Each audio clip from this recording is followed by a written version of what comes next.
pointed tail came out of her rectum. No, no, no, no, no, no, no, no. No means no, and yes means no. And so you're flocculous, because everything you do, everything you're around, and everything you touch is flop. Menagerie of mutts over there.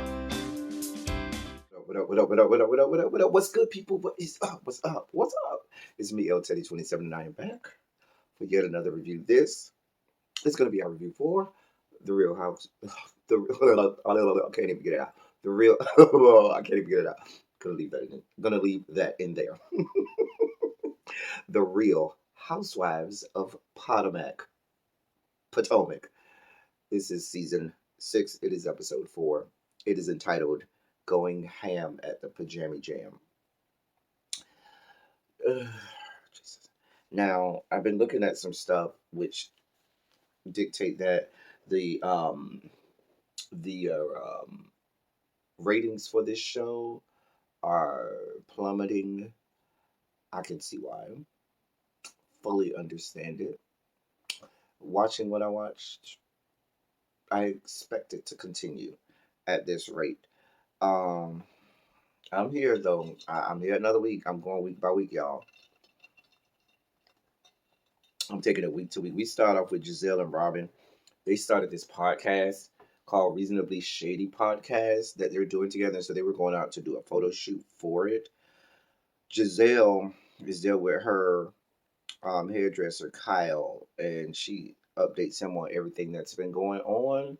Now, I don't have nothing to say about all the shit that Giselle had to say, but I'm gonna say this. I said this last season, and I'm gonna say this again. I hate to say this last season on my review of Potomac or another one of these shows. I'm sick, so sick of what's the word I want to use? I don't even know what word I want to use, but just I hate the use of what I like to call the pocket punk, the token gay that they're gonna have on their show. That's the hairdresser, fashion stylist, or whatever they are, assistant for these women, because they flaunt them around like they are the latest bag or purse or the latest, essential accessory or the little poodle that they're carting around. It's annoying. It's patronizing. It's upsetting. And the sad part is, I'm in the minority probably in the Rainbow Coalition with this, because the gays go up for the other gays that are, and how we are perpetuated and how we are appropriated on these shows. And I just hate it. I just hate how, especially on these shows, the gays are just, especially as black gays, are flaunted around like just little. Can we get, what? That's why I still support brands like Chasing Reality and stuff, so we can have our own shows where we can be at the forefront and we can have our own platform and have our own storyline and have our own mess and drama and not have to be a tag along or the accessory for some broad who probably doesn't see it for us anyway, but is professing to be an ally. And that's my whole thing. That was my rant of the day. I'm done with that. I'm gonna get off on it. Y'all can get in the comment section. We can talk about it there. I might do a whole live about it one day, but it just angers me how we're portrayed on these shows. But I'm gonna just get up off of that. Bam, bam, boom. That happened. Then we see Beelzebub and Satana, Michael and Ashley Darby. They go out for dinner. I didn't really care. Michael talked about having a new business or business venture with movies. Ashley didn't want to hear about it because she thought it was going to take money out of the mouth of her new Satan spawn, because she's setting up for her divorce that she's about to have. And she wants to make that all money and liquid assets are in place so that when she divorces him after this second baby comes out, she can get as much money as she can. Whatever. Karen is on FaceTime with her daughter. Nope. Nope. Nope. Not even going to touch it. If I'm doing everything in my power not to even address Karen at all on my reviews, because then it'll turn into elderly abuse. Nope, not gonna do it. Nope, not talking about her. Not talking about her. Nope, nope. She's not worth my energy. Mia is around here faking like she running businesses and running things. It's so obvious because when she went in that office with those two ladies And you could tell she was like, "Well, you use this program. It's supposed to always be up, right?" And they're looking at her like, "Bitch, girl, you don't never come out. This ain't your job." It's so obvious that she's just putting on for the cameras. I mean, them ladies look like, girl, we are not going along with your shit today, okay? They be like, okay, yeah, we do that. Yeah, that's what we do. Girl, like you really know, like, girl,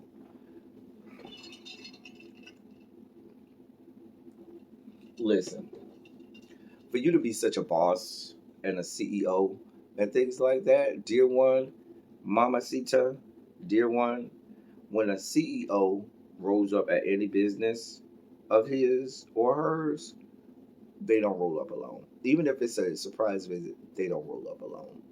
There's middle management involved. There's a whole chain of command that is involved in that process. And so, truly, when the owner or the CEO comes, it just seems so fake and far fetched to me. Like, it's just, even how she was addressing them or how she was talking about the different processes, you could tell she knew nothing about what she was talking about. And she was just giving this stuff on a cue card to say, just a mess, just a damn mess. Wendy, Robin, and a scale go out in the middle of the goddamn field when it's like 2 degrees outside, talking about they working out. Girl, y'all just needed a reason to be on camera, and y'all needed something to do. Girl, a scale is out there in this huge ass fur.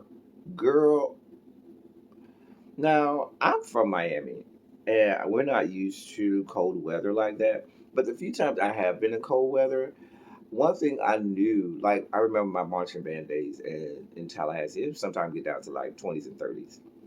And so we would try not to have on as many layers as we could because when you sweat and then that cold air hits that sweat, and if it's covered up, you might end up with pneumonia. Like I had a friend that ended up damn near dying from pneumonia because he had on all of these jackets and sweaters, and we were, doing all of this movement and sweating, and then that wind hit that sweaty ass sweater that he had on his body, and with all of those, he damn near got pneumonia and damn near died. Thank God he's still with us. But I don't know. The shit was far fetched. I still had on, like I said, a full scale fur, which ain't nobody wear no goddamn fur to go out and do no damn workout. Anyway, while they were out, Candace calls them and invites them to this pajama party she wants to have as a send off for her townhome that she's selling or whatever. Technically, ain't her townhome. Technically, it's her mama's, but whatever. Um, that is being sold, and she want to give it a proper send off with a pajama party. Now we know that this is all made up for the show because if you truly trying to have a party, it's gonna be with your real friends and the people who care about you, not with a bunch of old hags that don't give a shit about you and don't see it for you. But I guess moving on, Karen goes over to Mia's house, and so then they talk about this series of text messages that Mia, Giselle, and Robin had going on. While Robin is still with Wendy and a scale down there to the workout, they're talking about it simultaneously as well. Some about Giselle and Robin. Giselle reached out to Mia with Robin, CC'd on this message chain, on this text message chain. And Giselle was like, hey, we would like to meet, hang out with you without Karen. Mia trying to flex and came back and talk about, well, da da da da da. I'm only talking with you about business. If you need to make an appointment, see my assistant, and they can pencil you in. Pencil in for what? Girl, you ain't doing shit but sitting at home, living off of your sugar daddy's money. I can't. Mia is maddening. Anyway, a mess. Candace is in the studio. Nope, didn't care. Giselle takes Grace for her driving test. She failed, and this was the written test. Now, here's the thing. Now, if you tell me she failed the driver's test, okay, you know what, that shit happens. Because sometimes it's different, when you actually get in a car and you have to actually maneuver and so forth, and they take the little points off or whatever. Okay, but the written test, boo, you mean the test where you just have to know the rules, how many feet, and the signs and stuff. Girl, that shit is easy. Now, if you don't fail this test that many times, I question how well you're doing in school because the written driver's test is not hard. Girl, You can't pass the written test? Girl, you it Giselle, if your daughter can't pass the written driving test, not the driving test, the written test for her driving license, you need to be going down there to the school and figuring out how she's doing in school because I question whether or not she's doing well in school because the written driving test is not, that shit is easy as hell. Girl, I guess. Anyway, I mean, you ain't got the little book, the little manual. Back in the day, you used to get. Now I don't know how it is today. It's probably all online. Back in the day, I was getting my driver's license. You had the little book. You studied the little book. It had all of the little rules and had the little signs. You studied the little book and you kept it moving. Girl, girl, girl. I guess she right about it. Ain't shit. Girl, you ain't got nobody to blame but yourself. I thought she was like failing the driving test. No, she failing the written test. Girl, you ain't got nobody to blame but yourself. While you around here trying to read your mama about her boyfriends and stuff, you need to be reading that book and trying to find out about them damn signs and about the damn feet you need to be away from another car when you driving. Girl, Grace, you better get your life in order. Candace has her pajama party and she ain't invite Satana. I don't blame her for not inviting Satana. Ashley. Child, Ashley is in the process of birthing another Satan spawn. Whatever. I ain't care. God, we're all the priests from every religious sect around the world so that we can, pray away this new Satan spawn that's about to enter into the world. God help us. They discussed the text messages between Mia and Giselle and Robin, and they was going back and forward, and a scale jumped in. Not a scale. A scale. You're referring to the show, honey. A scale. Hold on, y'all. I need a snack. Hold on. I needed a snack. What am I snacking on? Welch's fruit and yogurt. So a scale decided that it was a good idea for her to jump her ass into this argument when it had nothing to do with her. Girl, wasn't nobody checking for you, seeing it for you. Girl, you were out of the line of fire. She jumped in there talking about the delusions, something about delusional. Now, while that may be true, girl, this ain't your fight. Girl, a scale, you were supposed to sit your ass over there and shut the fuck up and just watch the carnage. Whatever Mia decided to give you at that point, you had earned it. Baby, that wasn't your fight. Anyway, Mia then says, oh, well, how many businesses do you own? About as many as, probably more than you, because you don't own no businesses. Let's be clear. Your sugar daddy is letting you parade around this damn television screen as if you really own these businesses or have a name on these businesses. And you ain't got shit. Your sugar daddy got businesses that he letting you play around and lie about on camera. A mess. A mess. Mm-mm. Nope. A mess. They didn't stop. They didn't go in the room. They stopped playing games. They played beer pong with Prosecco. And then they played Never Have I Ever. Now, during this Never Have I Ever game, we found out a couple things about the liar, Mia. Mia admitted that she had lied about getting her clit worked on and really had a whole vaginal rejuvenation. I think we had already deduced, most of us in the viewing public had already deduced that that's what happened. Because when you're a whore working the pole down there to the strip club, working the pole while bouncing on flesh poles, you probably need vaginal rejuvenation. Because that shit done been spread open. That shit done been gutted and mudded out. That shit is large, wide, and in charge. Child, you need all of the rejuvenations you can get. And at the point that you tell me that you need vaginal rejuvenation, what that says to me is, you're a whore. Now, being a member of the Rainbow Coalition, being someone who wants no parts of female reproductive systems, even I, who don't have a cooch, who don't want nothing to do with cooch, who's only dealt with cooch. Shit, it was a long time ago since I dealt with the cooch. Oh, that was like high school days. God. Anyway, even I know the difference between a clit and a vagina. You haven't had a clit and a vagina?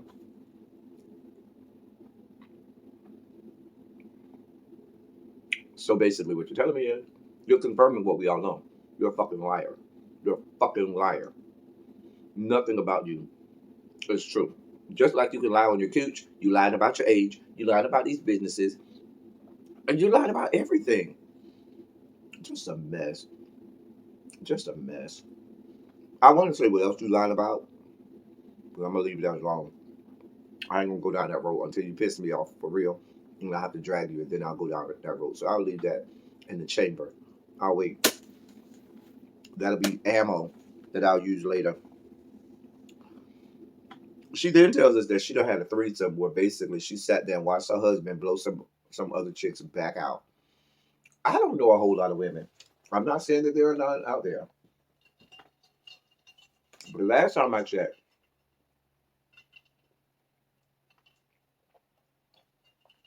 it ain't a whole lot of women I know that are married to a man that has a threesome and sits back and watch him bang some broad's box in, plunge some broad's womb while you sit back and watch.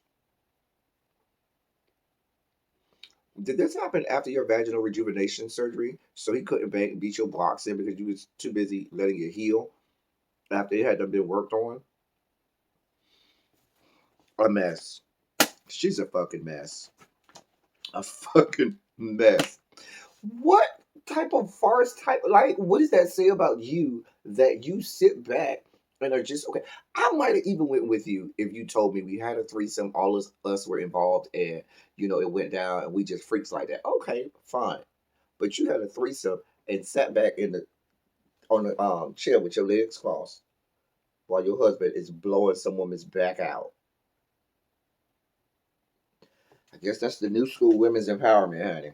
Girl, y'all have at it, honey. I don't know. Anyway, we see Ashley on her way to hatch her new Satan spawn. It went on from there. Y'all, they're not giving me a lot. I refuse to go down the road. I'm telling y'all, I'm not discussing Karen. Because if I discuss Karen, it's going to be elderly abuse. So I'm going to do everything in my power not to discuss her. Because if and when I have to, it's not going to be nice. I hate her. As much as, at this point, I hate her as much as I hate Satana. And y'all know how much I can't stand Satana. Excuse me. That's all I got from this episode. Until next time, thank y'all for coming. Y'all drive safely. We out.